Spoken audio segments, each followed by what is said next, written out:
बिस्मिल्लाहिर्रहमानिर्रहीम। अस्सलाम वालेकुम स्टूडेंट्स, क्लास 9 की फ़िज़िक्स की बुक है। आज हम चैप्टर नंबर 3 डायनामिक्स को करेंगे। इसकी एक्सप्लेनेशन है, उसके बाद लास्ट में जो है मैंने इसका एक्सरसाइज वर्क विद एमसीक्यूज़ भी अपलोड कर दिया है। लेकिन आप पहले जो है एक्सप्लेनेशन को ज़रूर समझा करें ताकि आपको चैप्टर समझ में आए। तो डायनामिक्स भी आपको पता है मैकेनिक्स की एक ब्रांच है, जिसमें काइनेमेटिक्स हमने पढ़ लिया, उसी का सेकंड है डायनामिक्स। इसमें सबसे पहले फोर्स है। फोर्स क्या है? Force is the agent that change the state of rest और uniform motion of a body. Force वो चीज़ है जो किसी रुकी हुई हालत, स्टेट ऑफ रेस्ट, रुकी हुई हालत को तब्दील कर दे या एक चलती हुई यूनिफॉर्म मोशन को रोक दे या उसको चेंज कर दे। समझ रहे हैं? अगर कोई चीज़ रुकी हुई है, जैसे आप बुक है, कुर्सी, चेयर है, टेबल है, वो पड़ा हुआ है अपनी जगह पर, तो वो रुका हुआ है। अगर आप उसको एक जगह से दूसरी जगह या उसको मूव करना चाह रहे हैं तो उसके लिए फोर्स चाहिए। और एक ये है कि आप चल रहे हैं और चलते हुए आप अपने आप तेज़ चल रहे हैं तो आप अपनी स्पीड हल्की कर दें, या हल्के चल रहे हैं तो तेज़ कर दें। ये भी फोर्स की एक यूनिफॉर्म मोशन को चेंज कर दें आप। इसका जो एसआई यूनिट है वो न्यूटन है, आपको मालूम है, साइंटिस्ट हैं उनके नाम पर ही रखा गया न्यूटन।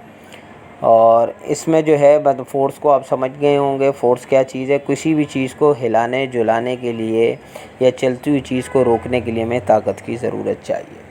नेक्स्ट है मोमेंटम। मोमेंटम भी रफ्तार को बोलते हैं, ठीक है। आपको मालूम है कोई चीज़ अगर एक बार उसको मोशन दे दिया गया है, फ़ोर्स लगा दी गई है, तो ऐसा नहीं है कि फ़ौरन ही रुक जाएगी।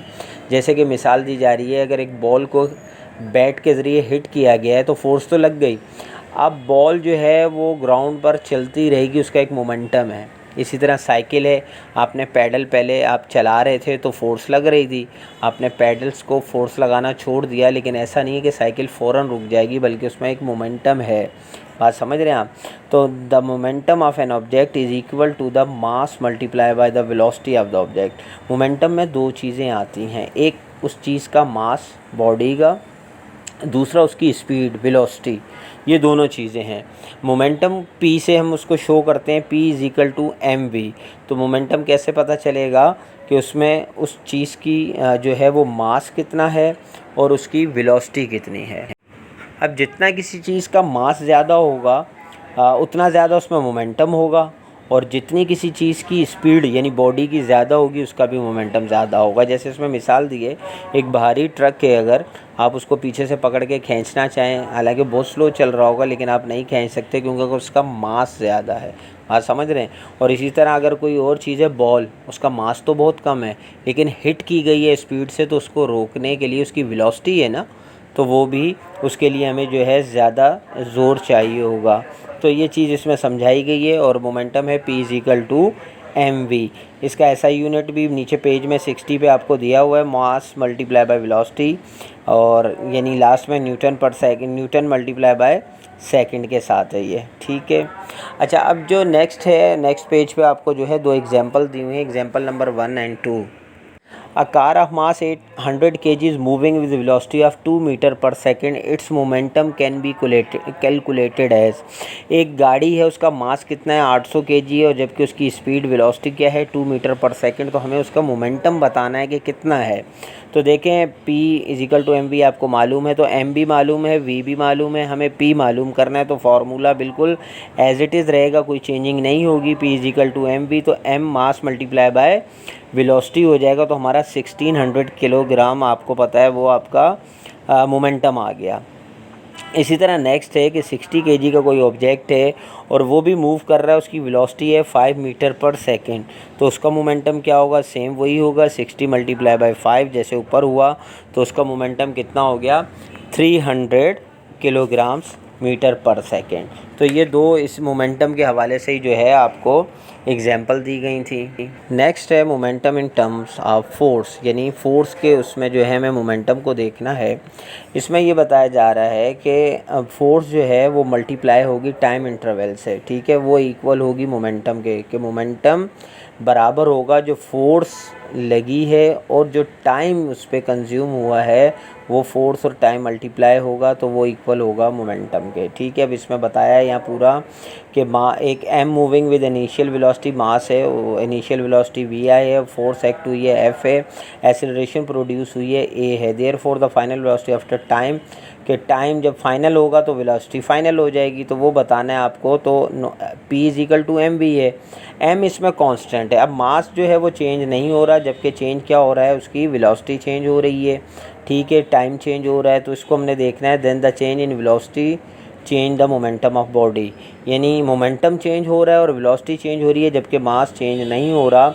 अच्छा, इसको आप ये समझ भी लें कि जो मोमेंटम इनिशियल है वो इज इक्वल टू होगा मास वेलोसिटी इनिशियल के, और इसी तरह जो मोमेंटम फाइनल आएगा वो मास और वेलोसिटी फाइनल के इक्वल होगा। ठीक है, तो अब इसमें फार्मूला जो है आपको ये पूरा उन्होंने ड्राइव करके दिया हुआ है, इसमें कुछ मुश्किल नहीं है। लास्ट में जो है हमारा जो एवरेज मोमेंटम होगा वो इज इक्वल टू है एफ टी के। ठीक है, यानी फोर्स मल्टीप्लाई बाय टाइम, जैसे मैंने ऊपर बताया था।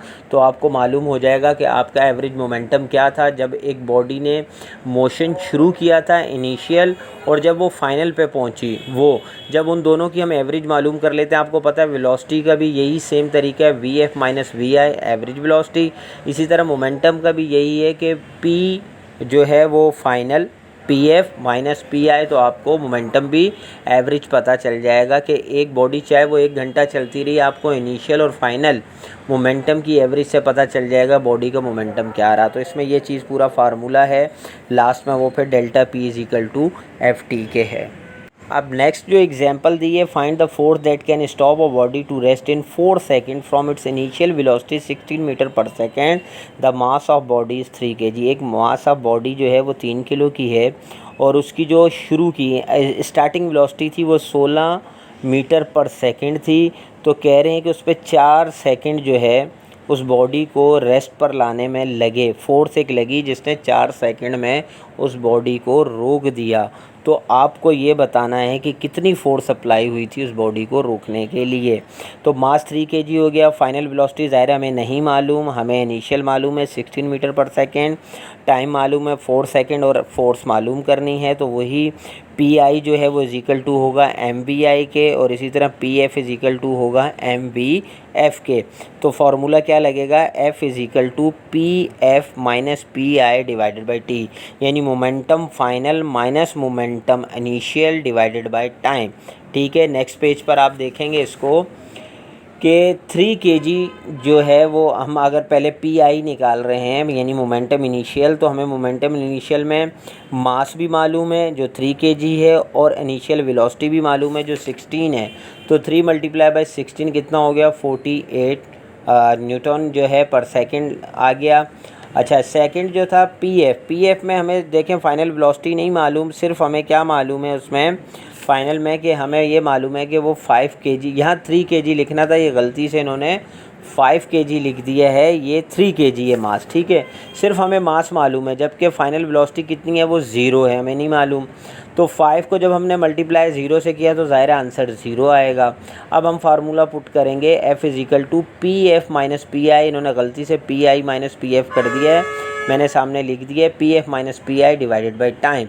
तो 0 पी एफ है माइनस 48 न्यूटन पर सेकेंड है, डिवाइडेड बाय हमारे पास कितने सेकंड थे, 4 सेकंड थे। तो जब हमने 48 को 4 से डिवाइड किया तो 12 न्यूटन जो है माइनस में वो फोर्स निकली। क्यों, 12 newton force is require in opposite direction to support, क्योंकि माइनस में इसलिए आई कि डायरेक्शन जो है वो ऑपोजिट थी। अच्छा, एक्सप्लेनेशन को मैं यहीं रोक रहा हूँ, और इसके बाद ये एक्सरसाइज है, एमसीक्यूज़ है। Newton first law of motion is also known as a law of inertia, ये हम पढ़ेंगे। अच्छा, सेकंड है quantity of matter content in body is called mass, ये भी हम पढ़ेंगे कि मास किसको कहते हैं, जो किसी जिस्म के अंदर की क्वांटिटी होती है मैटर की, उसको हम कहते हैं। थर्ड है quantity of motion contain in a body is called momentum, C. ठीक है, क्योंकि ज़ाहिर है एक बॉडी के अंदर जो मोशन कंटेन होता है, चल रहा होता है, वो मोमेंटम ही मैं आपको बता चुका हूँ मोमेंटम क्या है। For a law of conservation of momentum define that the total momentum of a system of two bodies before and after collision, तो उसमें क्या होता है वो remains constant होता है। ठीक है, 5 है weight of a body can be measure using a spring balance, it differ from place to place because of variation in. देखें, वेट को जब भी वेरिएशन वेट में आएगा तो वो ग्रेविटेशनल प्रॉब्लम होगा। वेट का ताल्लुक ही ग्रेविटेशन से है, तो यहाँ आएगा ग्रेविटेशनल पुल। 6 है, it is easier to push an empty shopping cart than a full one because the filled cart has more mass than the empty one, this can be express by. देखें, एक हल्की चीज़ को जो है मतलब उसको हम आसानी से पुश कर सकते हैं, जबकि वही चीज़ कार्ट कोई है वो भरा हुआ है तो उस पर ज़्यादा फोर्स लगेगी। बात समझ में आ रही है? तो ये जो है ये हम सेकेंड लॉ ऑफ मोशन में पढ़ेंगे, जो F = ma के है। यहाँ पे मतलब उसका जो है सही से जो आंसर है वो तो नहीं लिखा गया, लेकिन सी जो है, सी ऑप्शन FA 1/m जो है, यानी 1 जो है यहाँ कांस्टेंट ज़ाहिर किया होगा, k = 1 होता है कांस्टेंट, तो ये शायद इस वजह से उन्होंने लिखा है, लेकिन यही सी ऑप्शन है, second law of motion. Next है 7, central fugal force is always directed away from centre. ये हम पढ़ेंगे कि सेंट्रल फ्यूगल फोर्स जो है वो हमेशा सेंटर से दूर की तरफ जाने की कोशिश करती है या दूर जाती है। 8 है, friction opposes motion between two bodies in contact because of roughness of surface. ठीक है, फ्रिक्शन के लिए सरफेसेस की बात होती है, तो ये रफनेस ऑफ सरफेसेस।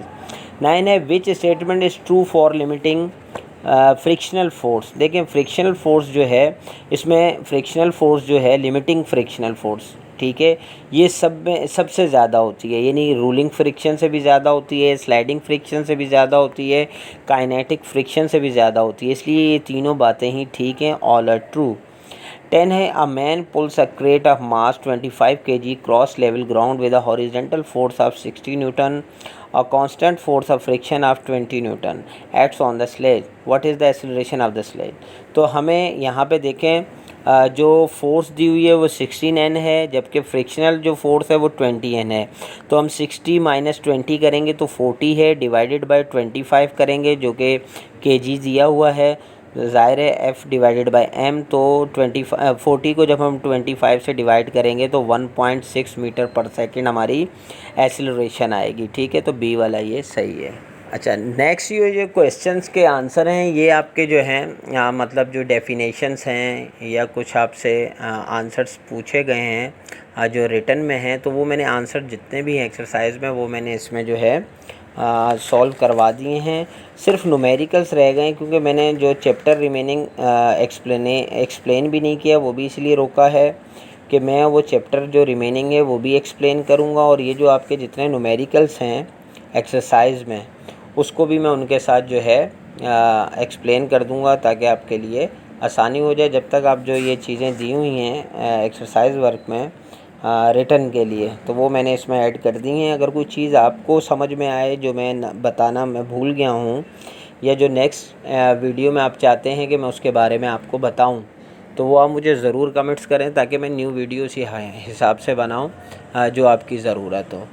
ठीक है, तो कोशिश ये किया करें कि आप वीडियो देखा करें। अगर आपको सिर्फ अमूमन बच्चे क्या करते हैं मुझे मालूम है, स्कूल में भी ऐसे ही होता है कि बच्चों को ये होता है कि बस रिटन वर्क मिल जाए, एक्सप्लेन पे वो ज़्यादा तवज्जो नहीं देते, हालांकि एक्सप्लेनेशन सबसे ज़्यादा ज़रूरी है। अगर आपको सिर्फ रिटन वर्क ही चाहिए तो मुझे बता दें, मैं इतनी लंबी वीडियो ना बनाया करूं, मैं आपको सिर्फ रिटन वर्क ही उसमें अपलोड कर दिया करूं। जो मैं इतनी मेहनत करता हूं आप लोगों के लिए, तो फिर वो ज़ाया जाएगी। तो आप जैसा बोलेंगे मैं वैसा उस हिसाब से आपके लिए वीडियो बना दूँगा। इंशाल्लाह नेक्स्ट वीडियो में मिलेंगे, जब तक के लिए दीजिए इजाज़त। अल्लाह हाफ़िज़।